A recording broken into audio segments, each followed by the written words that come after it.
Hey everybody, it's Carmela here for your Friday chat. It's week 3, and this chat is for consultants. So I will not be selling jewelry here. So y'all make sure y'all join me every Friday between 12 and 12:30. I will be sharing with you for 5, maybe 10 minutes, but no longer than that. Just some tips. You may have heard about the Barbara Challenge. The Barbara Challenge was issued earlier this year by Miss Barbara, who did 100 Days of Live. She went live selling her jewelry for 100 days and how it changed the trajectory of her business. And she continued to do those lives even in the midst of hardship and sickness and everything else. She was committed to her business and she completed it. So we had 2 consultants on our team that took the Barbara Challenge and went live for 100 days straight. So their 100 days ended, I think it was the 1st of June. And so I interviewed one of them on Wednesday, and I'm going to share with you my takeaway from her 100 days. She did a lot of things, but one of the things she did was got an accountability partner. So her and her accountability partner, they checked in with each other each day, and they set the time each day so that they could be on each other's live just for the accountability. So they never went live at the exact same time. Her time increased from her first live being 38 minutes to about halfway through, she was up to 90 minutes to 2 hours. But what I want to focus on is the notebook. She kept a tablet, and when I say a tablet, I'm talking about an old school tablet, the ones that, not the electronic tablet, but a tablet with spiral rings.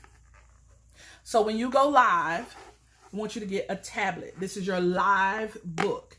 Now it can be a 3-ring binder because you can add paper to it so you don't have to, get rid of it, or you can do volume 1 and put it up volume 2, so on and so forth. But she used a tablet. And this is my takeaway from Chandra's 100 Days Alive. In that tablet, before she would go live, she would write out. So if she's going to show 60 items, she would write 1 through 60, or she would write the 60 items out, and then the number that correspond with each item inside the notebook.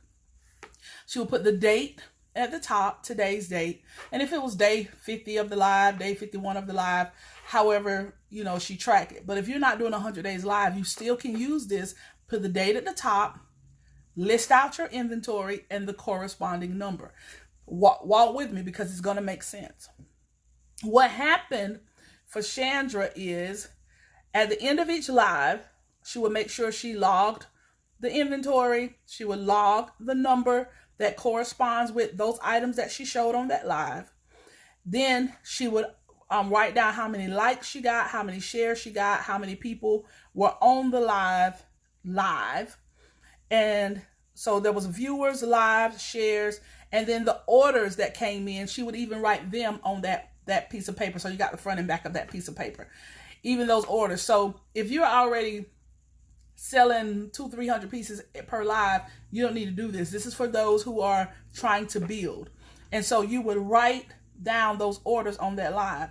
As the people pay their invoices, she checked their names off. As you ship them, you can do a star or whatever, so invoices have been paid and they've been shipped. Why is this important? Several things. One, you can see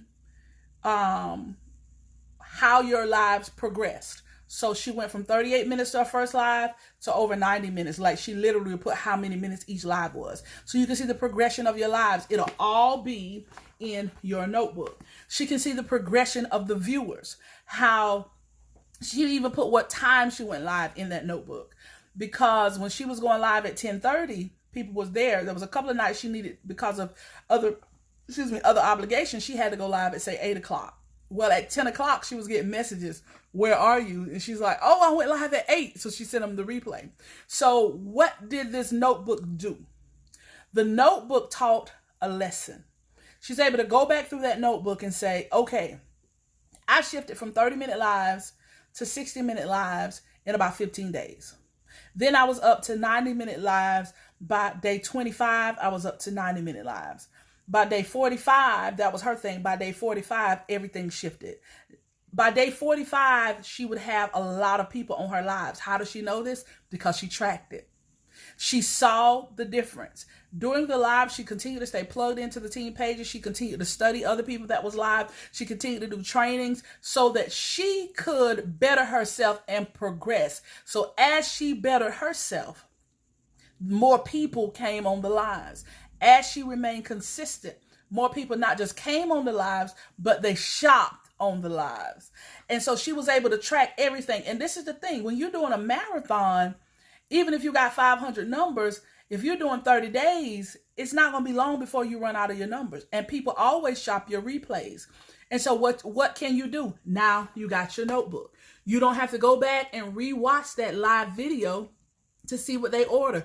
You look at the date of the video. You go to that date in your binder and you can see what items were for sale. I loved that. So she logged everything. And another thing she learned from her log was, what did her customers like and what did her customers not like? And so there were certain items that she would go live and sell that she would sell none of. They would be there, but they wouldn't sell it. And so she did it several times and she saw the pattern. Her customers did not like flash sales. They may jump on, but they didn't stay on the flash sales versus when she was live. And so by the halfway mark, she had shifted into making sure she gave her customers what it was that they liked. How was she able to determine what they liked and what they didn't like? Because she knew her numbers in her notebook. She knew the longer lives.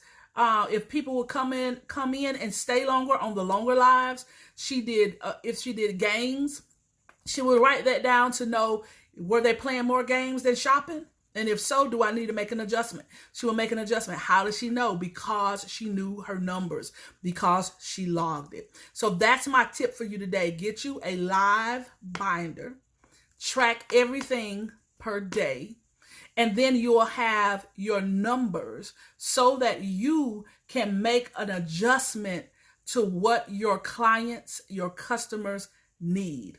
You'll learn the time that your customers are on there. You'll learn the style of inventory that your customers like. You'll learn the type of lives that they like. You'll learn which length of lives they're on. Your numbers don't lie, y'all. Numbers don't lie.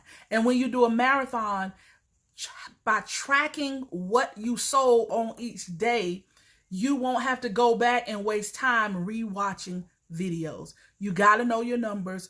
You got to have an accountability partner, and you got to be consistent. Remember, I told you day 45, because day 45, what she says, is the day that everything switched. And so those algorithms will shift after a certain amount of time, but you got to be consistent and you got to know your numbers. I love you. I hope this helps.